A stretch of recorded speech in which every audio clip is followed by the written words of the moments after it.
আসসালামু আলাইকুম। ভিন্ন স্বাদ দর্শকদের জন্য ভিন্নভাবে একটি রেসিপি নিয়ে চলে আসলাম। পেঁয়াজ পাতা দিয়ে চিংড়ি মাছের রেসিপি।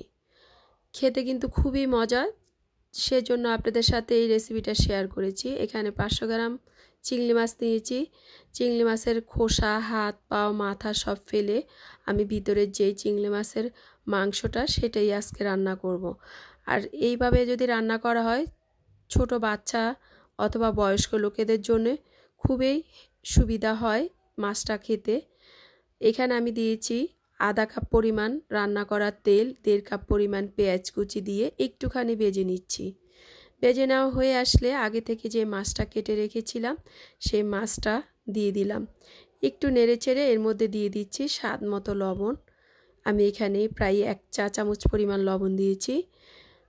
একটু কম বেশি লাগতেই পারে। আধা চা চামচ হলুদের গুঁড়া, 1 চা চামচ মরিচের গুঁড়া, 1 চা চামচ আদা রসুন বাটা দিয়ে পানি ছাড়া কিন্তু আমি মাছটাকে ভেজে নিব প্রায় 2-3 মিনিটের মতো। চুলার জালটা এক্ষেত্রে একটু বাড়িয়ে ভেজে নিতে পারবেন, কারণ পেঁয়াজটাতে একটু কাঁচা কাঁচা ছিল সেজন্য। এভাবে করে 2-3 মিনিট ভেজে নেওয়া হয়ে আসলে আগে থেকে আমি বাদাম বেটে রেখেছি, আমল বাদাম আর কাজু বাদাম প্রায় 2 টেবিল চামচ পরিমাণ বাদাম বাটা দিয়েছি। আপনারা চাইলে এখানে নারকেল বাটা দিয়েও করতে পারেন, একই প্রসেসে সেম প্রসেসেই রান্না করতে পারবেন। আর দিয়ে দিয়েছি 7-8টা কাঁচামরিচ, একটা টমেটো কুচি। এখানে কাঁচামরিচের পরিমাণটা বাড়িয়ে কমিয়ে দিতে পারেন, যেহেতু বাদাম বাটা সেজন্য আমি একটু বাড়িয়ে দিয়েছি। বাদাম কিন্তু মিষ্টি। এভাবে করে আমি আবার 2-3 মিনিট পানি ছাড়া কিন্তু মাছটাকে ভেজে নিয়েছি। এখন আমি পানি দিয়ে দিব প্রায় 1.5 কাপ পরিমাণ। পানিটা দিয়ে আমি এখন বলক আসলে ঢেকে চুলার জালটা কমিয়ে চলে যাব পেঁয়াজ পাতা উঠিয়ে আনার জন্য। আমি আগে থেকেই কয়েকটা পেঁয়াজ একটা টপের মধ্যে লাগিয়েছিলাম। এভাবে করে প্রায় আমি পেঁয়াজ গাছ থেকে পাতা কেটে কেটে অনেক কিছুতেই রেসিপি তৈরি করি, অথবা সবজি, মাছ ভুনা অনেক কিছুতেই খাওয়া যায়।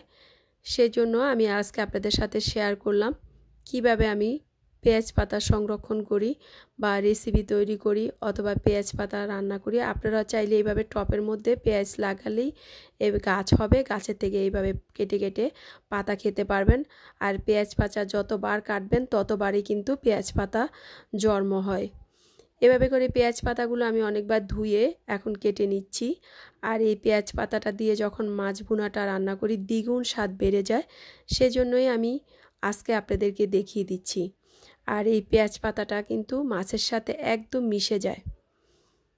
এখন দিয়ে দিয়েছি ধনিয়া পাতা কুচি সামান্য পরিমাণ দিয়ে এটাকে ভালো মতো নেড়ে চেড়ে আমি এখন নামিয়ে ফেলবো। রান্নাটা প্রায় শেষ পর্যায়ে, সেজন্য আর বেশি সময় রান্না করব না।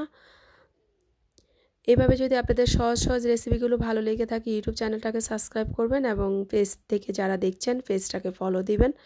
আর সবাইকে বলবো যদি কোনো রেসিপি ভালো লেগে থাকে একটা লাইক কমেন্টস শেয়ার করতে ভুলবেন না।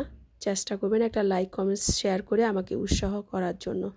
আমি আপনাদেরকে দেখিয়ে দিচ্ছি পেঁয়াজ পাতাটা দেখেন কতটা মিশে গিয়েছে মশলার সাথে এবং মাছটা ভিতর থেকে কত সুন্দর করে কুক হয়েছে। খেতে কিন্তু অনেক সহজ। ভালো থাক।